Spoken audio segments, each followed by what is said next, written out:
Welcome to the Dave Palma Show, the podcast that revives, restores, and awakens your innermost capabilities. You have the training and the talent to succeed, but do you have the guts to fail? I love what I do.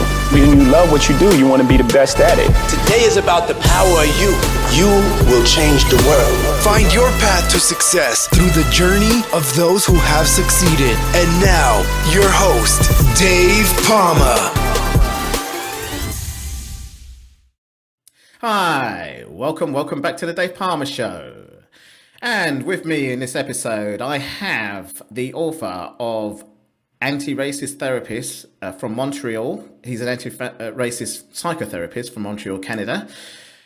He's been on my show before, and he's a recent author of a book called related to EMDR and racial trauma that's the last book he wrote, called Anti-Racist Psychotherapy.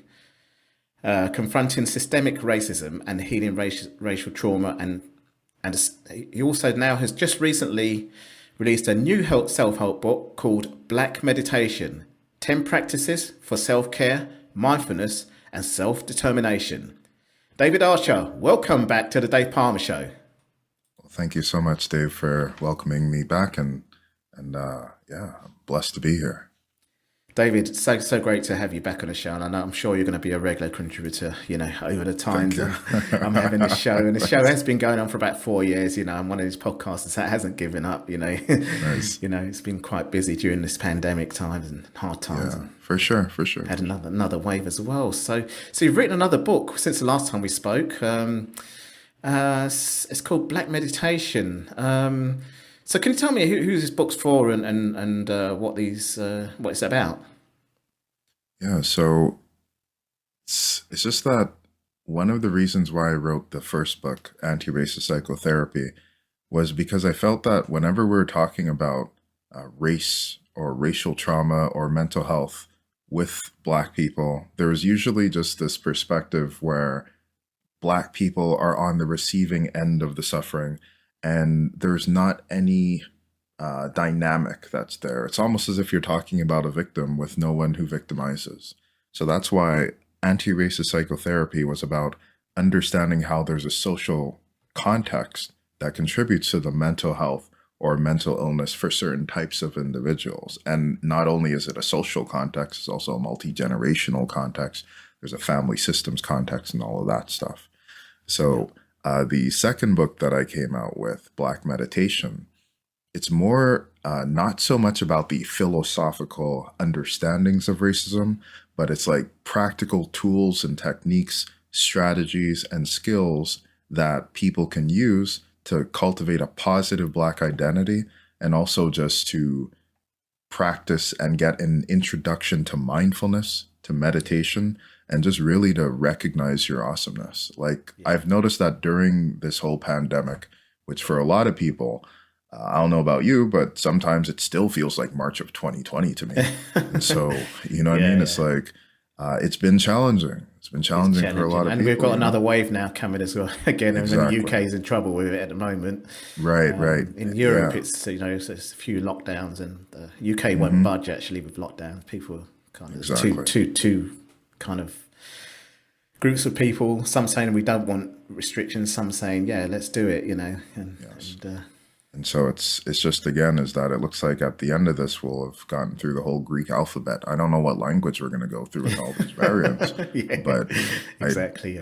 It's just to say, though, is that just like all jokes aside, is that it has been challenging for a lot of people. Even me as a therapist, is that I've seen there's been this it's kind of like this desensitization relating to talking about mental health and mental illness. So there's a lot of people looking for therapy, but not a lot of therapists that can help them, because there's so much, and there's much more. I think that it's a health crisis, but also a mental health crisis.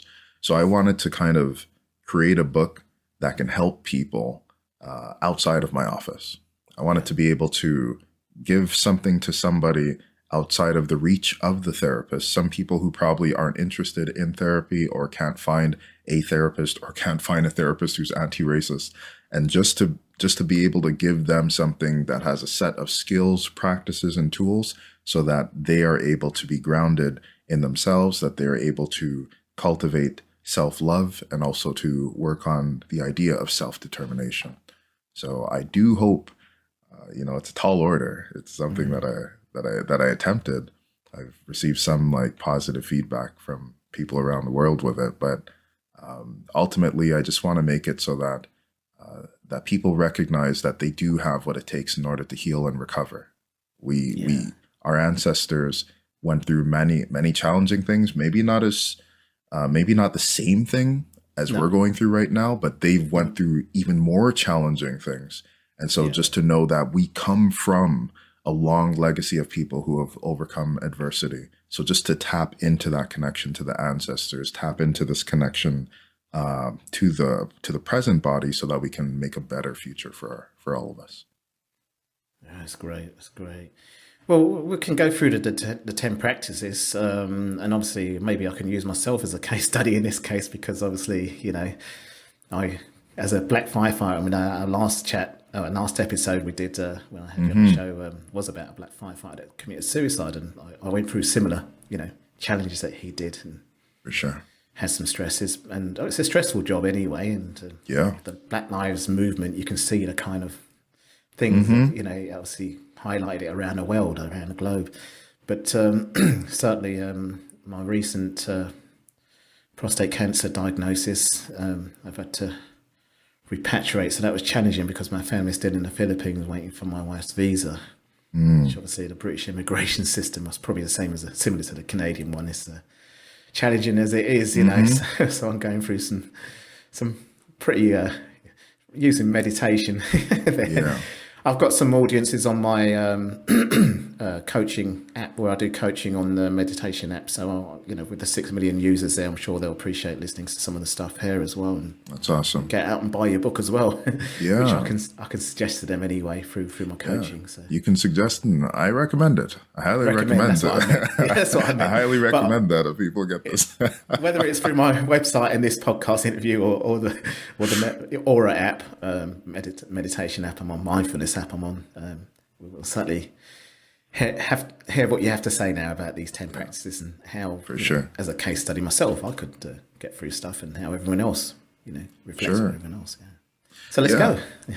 Yeah. Like, I think that a lot of people, when they consider what meditation is, or when they think about it, it can be a little bit intimidating, and it makes sense, is because when we think of the meditator, we're going to think of a person who is probably on some tall mountain in the Himalayas, or we're going to think of like a person that is like usually like a person who's completely unconnected to our present way of looking at things, and maybe is far off in the past, or has a specific religion or spirituality. And so because there's a taboo with mental health, I think there's also a taboo with self-care in some ways. It's like we're going to have like the Instagram type of self-care, where it's like, living your best life, and everyone's in bikinis, and everyone is partying and sunshine and all that. But the thing is that I think that our self-care needs to be cultural. I think our self-care needs to be social.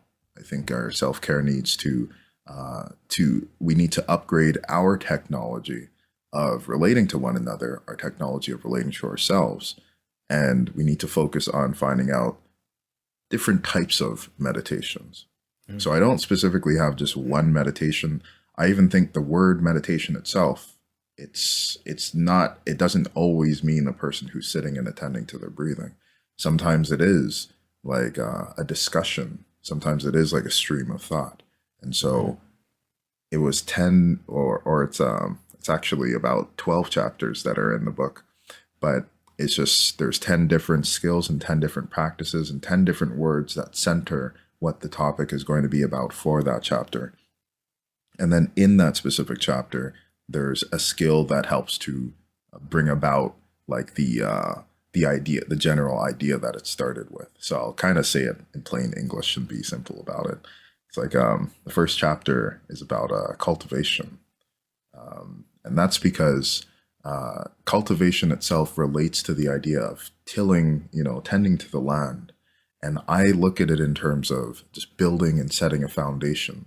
So before I teach about in the book, before I go into the discussion about what meditation is and how to sit, I want people to first understand with very simple technologies and very simple skills that they are much greater than their physical existence. They're much greater than their physical reality. And so there's some skills that just relate to just attending to the breath. Some skills relate to using a visualization. Everybody has the ability to imagine. You don't have to teach a child to have fun. You don't have to teach a child to imagine. They can imagine dragons and robots and unicorns. They're able to do this. But when we get older, it's like we forget that we have this infinite creativity that we have access to. And I believe that if we are able to sit and notice this creativity, if we are able to sit and practice being able to be more compassionate to our thoughts, to our way of life, to our experience, then we can transmute suffering into wisdom, which is one of the ideas behind this book, is that Blackness is usually associated with this, it's like you blackball somebody. There's a black list. Black itself is always associated with this bad thing, but that's an association created by the social structure.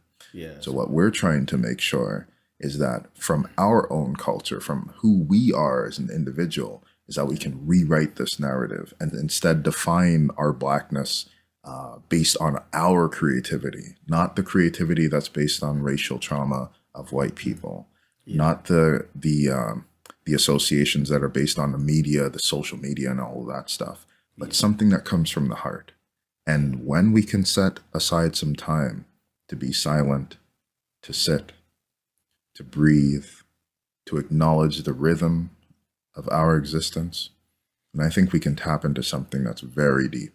And I do believe that if people, regardless of whether it's my book, if people are able to practice with purpose, with discipline, with compassion, with strength, with resilience, these are many of the topics that are in the book.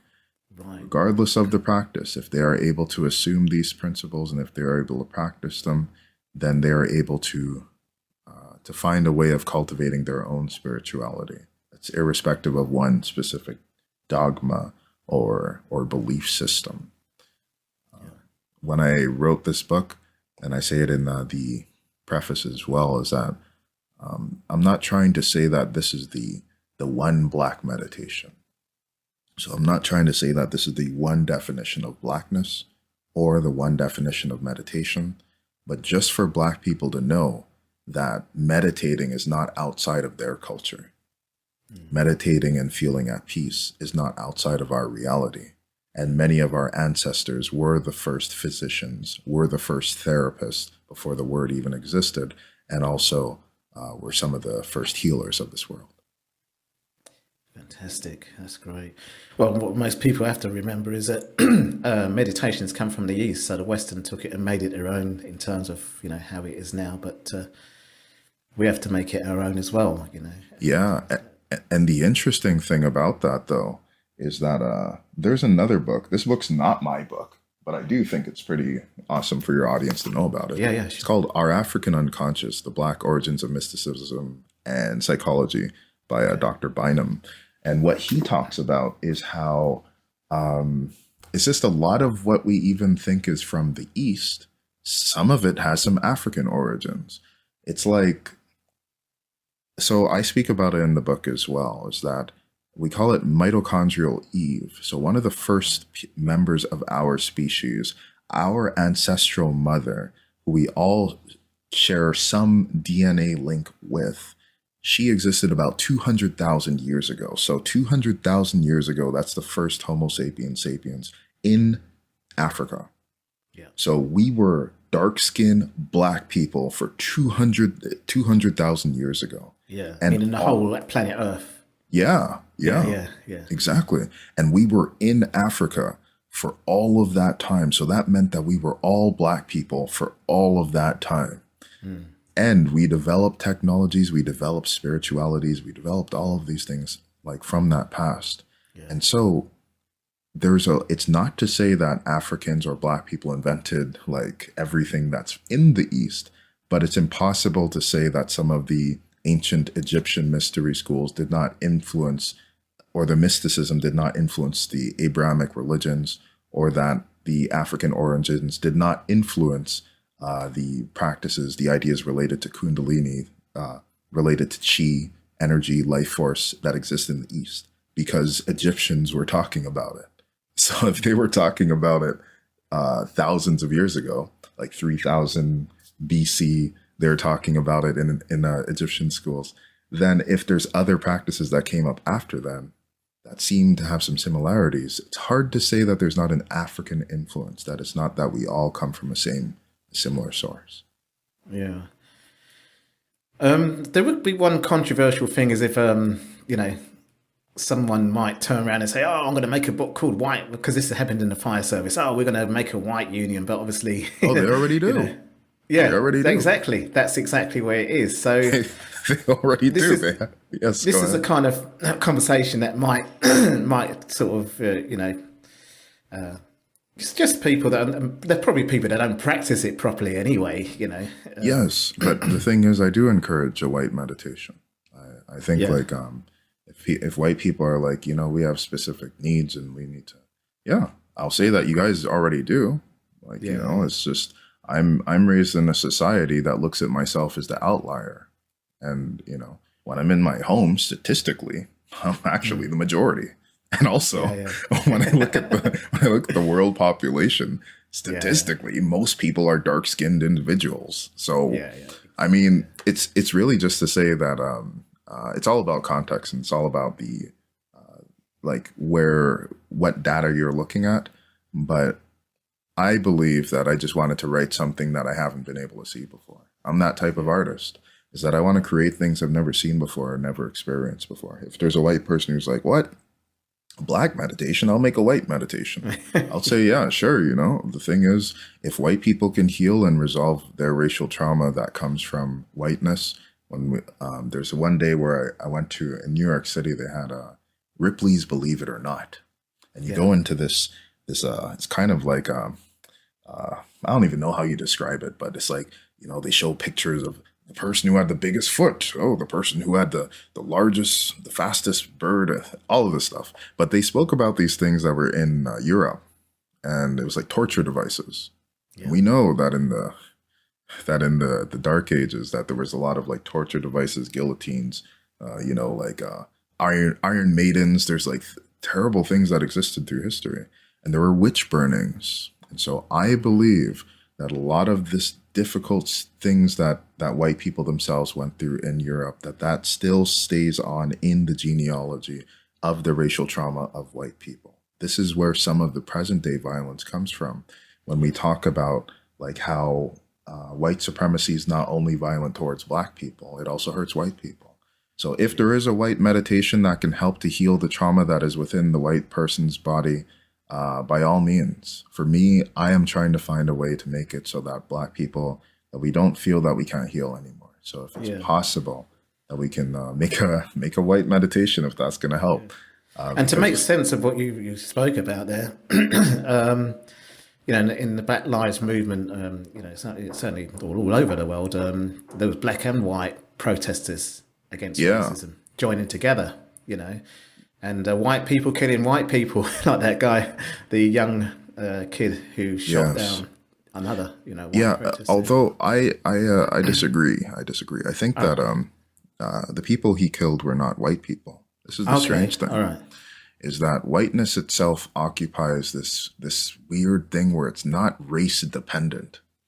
It's like whiteness itself is the idea that you can go to a foreign country and you can claim ownership of their resources, and if people rebel, that you can destroy them or attack them and say it's self-defense. And that's what that young person did. Yeah, you're talking about Kyle Rittenhouse. Is that he went to a different place, he went across state lines, and he was there to defend property. Yeah, and then after the people that he killed, they weren't portrayed as white. It's that he was portrayed as white. So there was a big sense of urgency of protecting him, that he himself was in danger, because when you advocate for Black people, you lose that privilege. Yeah. So it's a strange thing that takes place. And if everybody is to come together and realize that that racists are actually outnumbered, there's more of us than them, then it'll make sense for why there are a lot of white people who do support Black Lives Matter. Yeah. Because the thing is, I think people are starting to understand this racism thing. Actually, it doesn't benefit white people. There's no white person I've met who really does believe they're at the top of the ladder.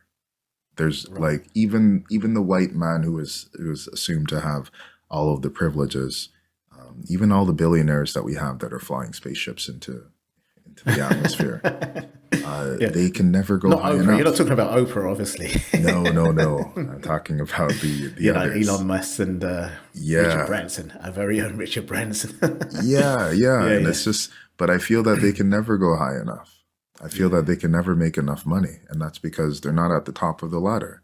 Because even a millionaire needs a psychologist, and so that's why this idea of whiteness as being the absolute, the idea of white supremacy, the difficulty in being a white person is that concept even escapes them.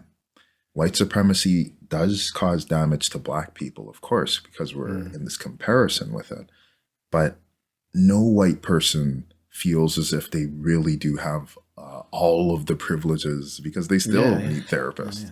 So, well, two examples, like you say, two of them that commit suicide is that paedophile, I forgot his name now, where there's a big case going on. Yes. And also McCarthy. You're talking about Epstein, is that it? Epstein, yeah. And McCarthy, who is a bit of a renegade. I think he sounded like a good guy, but he is obviously very renegade with his billionaire status, But these people obviously needed to do things like meditation and stuff like that. Well, it's because the thing is that no matter how much money you have, it doesn't erase the trauma.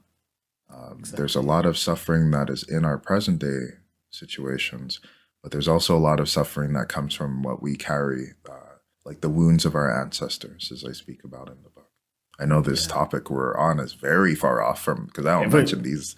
The book also is like intended not to center whiteness in the discussion. So it's explicitly Black, and I write at the beginning that it is explicitly Black. The reader is meant to know that the author is Black and it's for a Black audience specifically. Yeah, a Black audience. But if there are people who read it and are interested in a perspective that's different from their experience and benefit, then that's all the better. I know that a lot of my readership is white people, because there's many white people who they understand that this racism thing it actually is just contributing to climate change, it's contributing to vaccine inequity, and is not helping. It's not helping any of us. Yeah. So that's my political rant. But, that's right. Exactly. But with regards to the back to the book, because obviously it kind of illustrated exactly why it is.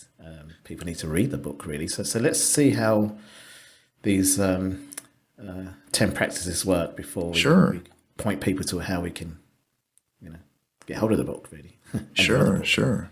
Yeah, it's because ultimately it's a strange thing, because race itself doesn't really exist. Race itself is it's a creation. They weren't really talking about race in the same way in the times of ancient Greece. They weren't really talking about it in the same way in the times of ancient Egypt, which is called Kemet. And also is that race is really a creation that was built for colonization, as a justification to say certain people are less human. Therefore, because the idea is that man is supposed to have be able to dominate people that are like animals and land. That's why you can travel to a different country, claim land over people who are not really people. Like take their land because it's not really theirs, because they don't have the same concept of ownership. And the strange thing is that as advanced as we thought, and as advanced as the colonizer thought, and as advanced as our society thought it was, now we see ourselves returning back to these old practices of healing like meditation, which the indigenous people understood about. These old practices of like using herbal, like organic, like healthy eating, and all, like our ancestors were doing this for millennia. They were already understanding that it's about what you eat, it's about what you think about, it's how you speak to one another. So all that Black meditation is an attempt for me to, by with my own practice of what has been helpful for me and the people I've worked with, and also from my own intuition, I do feel I was pushed by the ancestors to write something like this. Just an attempt to get people to reconnect to their past, and just to know that they're much greater than they even feel and understand in the present. But when we are talking about these news reports, and it's very interesting that you know about the Kyle Rittenhouse thing, because I'm also not an American, and the thing is that it's like the American psychological struggles, because right now it's a very challenging time to be an American. I'm sure anyone can, even us outside of your country are like, yo, guys, like this is pretty intense. But the interesting thing is that there's media, there's stories that come out that grab our attention. So the idea for self-care and for self-help is to recognize when our mind is going off focus and to return back to the center. The media images that they'll put about violence towards Black people is to reinforce a certain narrative that will never challenge whiteness, but will instead maintain the status quo. So the media images you'll see of certain people doing crimes and getting off and all of this stuff because of the complexion of their skin, these are just meant to reinforce a narrative. The only way that we can heal from it is when we just unplug from media sources that are not serving us. The only way we can do it is when we decide to get curious about what happens on the inside instead of getting caught up with,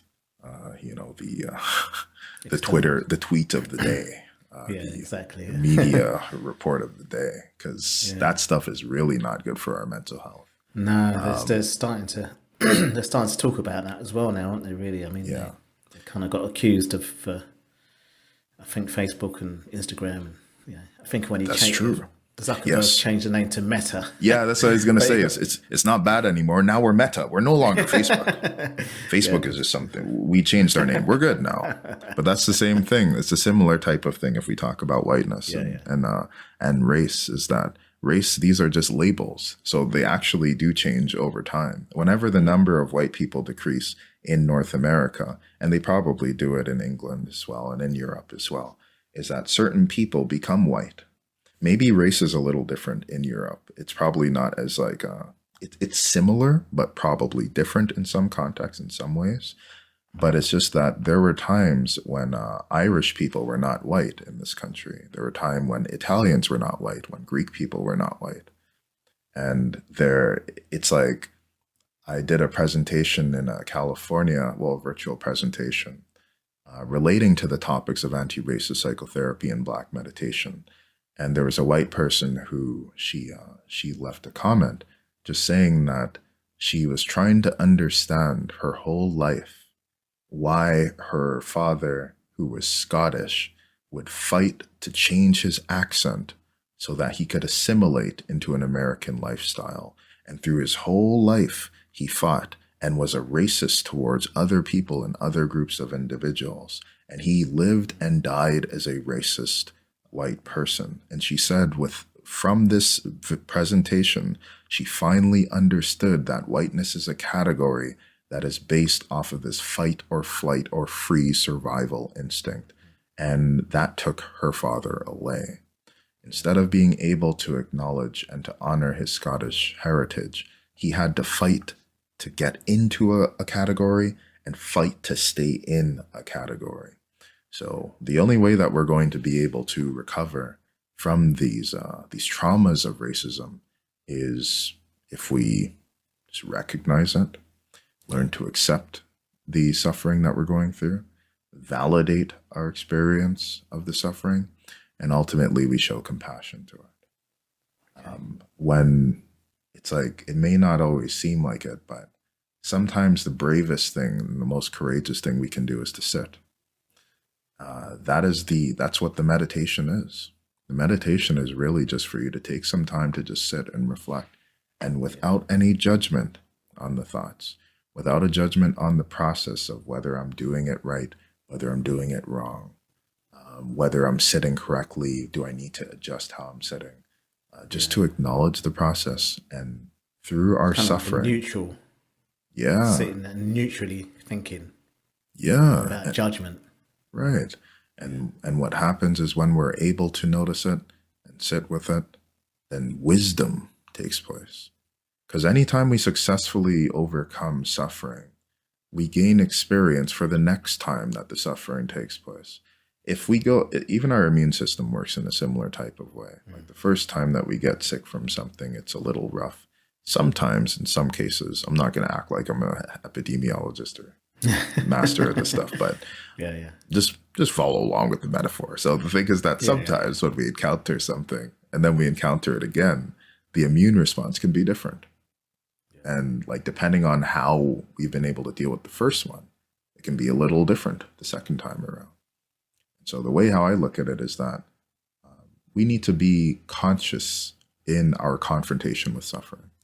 Instead of being passive recipients of the terrible things we see on the media, the images of who they want to celebrate, who they're going to say is white, pitting white people against black people, pitting black people against themselves. Instead of all of that noise, which is part of the narrative that divides individuals, we need to start to think about the things that matter. And the thing that matters is that we're all descendants of the same ancestral mother.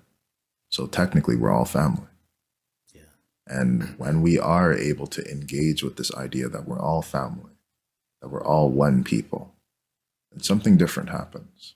And so I ventured to see what can happen if I could compile some of the things that have helped other people to heal, and see if it can help some other people to heal who didn't even know that they're capable of greatness by virtue of who they are. That a person is black, therefore they're beautiful, and they're beautiful, therefore they're black. Instead of this idea of the previous narrative, we change that up and we see that that we're beautiful because we exist. Yeah. I mean, talking about greatness, I mean, there are black athletes that practiced meditation. The late Kobe Bryant, Yes. you know, he swore by it. LeBron James, is it? I forgot that. He's actually doing some audio, like I'm, you know, a coach on a meditation app. He's done it on Headspace, which is one of the leading ones. So he's done some audio there as well, I think. Mm-hmm. And obviously football. I don't know if you call it soccer or football in Canada. We call it football, but It makes logical sense to call it football, to tell you the truth. Yeah, We call it exactly. soccer. Yeah, that makes logical I know. sense.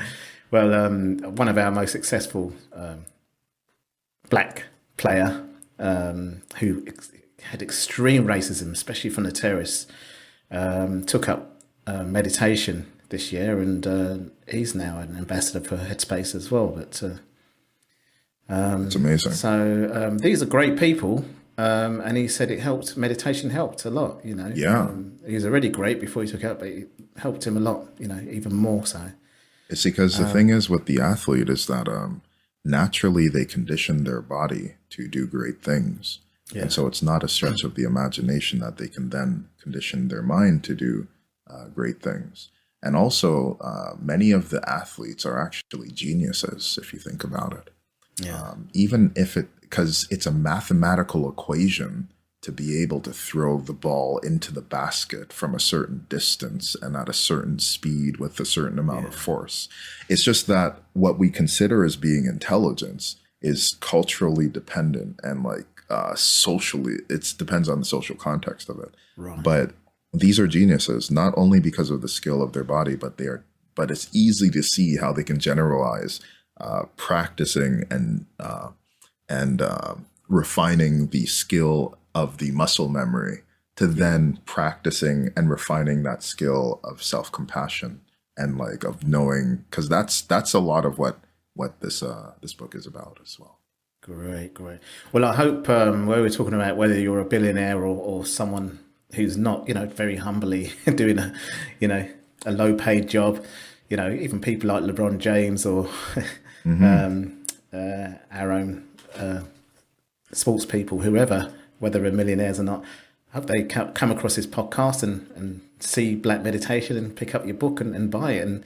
And saying that, where can our audience and buy your book and the other book as well that you have out? And I'm sure you're going to write many more. Yeah, well, both books are available at it's like Barnes and Noble, Amazon, yes, of course. The man who flies rockets into it. Yes. Another one. Actually, I don't think he's done a rocket yet, but he's got enough money to do it, I think. Oh no, Bezos, he flew a rocket. Did he? Oh right, okay. He did. Jeff Bezos. Yes. Bezos, they call him. Bezos, Bozos is what they call him in the UK, but okay. That's it, my own pronunciation. I don't know if it's my dyslexia or whatever saying that. Oh no, that's not cool, being able to pronounce it. Yeah, that's cool. I mean, the thing is that we're speaking a language that was a colonizer language, anyways. I mean, the thing is that sometimes people will be like, "Hey, how come you don't speak French?" And in my head, I'm like, "But I should be speaking like Swahili or something." Yeah. My ancestors probably existed before these languages even existed. Anyways, that's getting too deep. My father's from Mauritius, and obviously his language is Creole. Yeah. That's French as well. But it's not English, like the official language is English. So and that's what I speak about. There's a part of the book I speak about that too. Is that we can't neglect our Africanness. So like being able to speak, they call it African American vernacular English. Yeah. In my culture, they call it Jamaican patois. And in some of my other family members, it's Haitian Creole. And it is very important that we, instead of us saying we should speak the proper English, it's like we have to understand that like language is just a way of connecting with people. We don't need to make it such a terrible thing. But so the thing is that it's this book, unfortunately, because of my lack of knowledge of languages, is only available in English. But I'll be working on if there's someone interested. When you get the resources, it can be translated, obviously. So.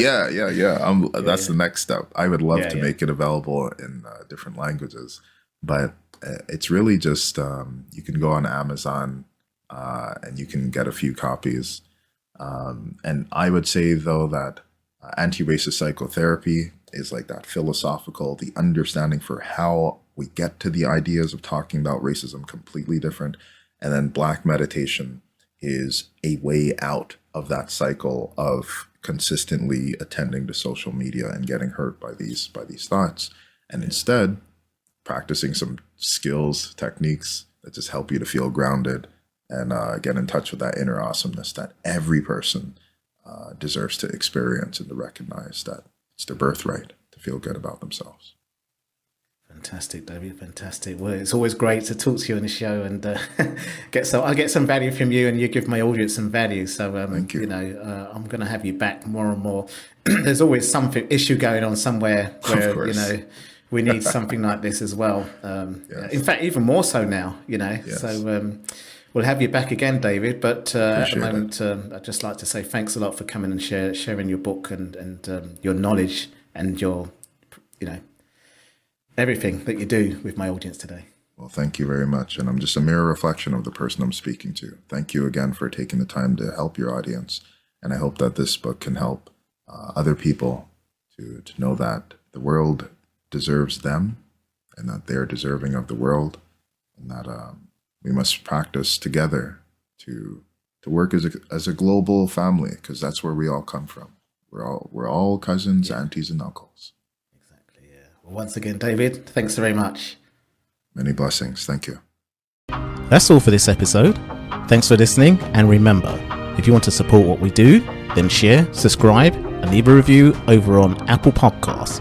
Or head over to my website, davepalmer.com, and click on Rate Show. Well, that's all for now, but I'll see you in the next episode of The Dave Palmer Show. Follow us on Facebook, Twitter, and Instagram.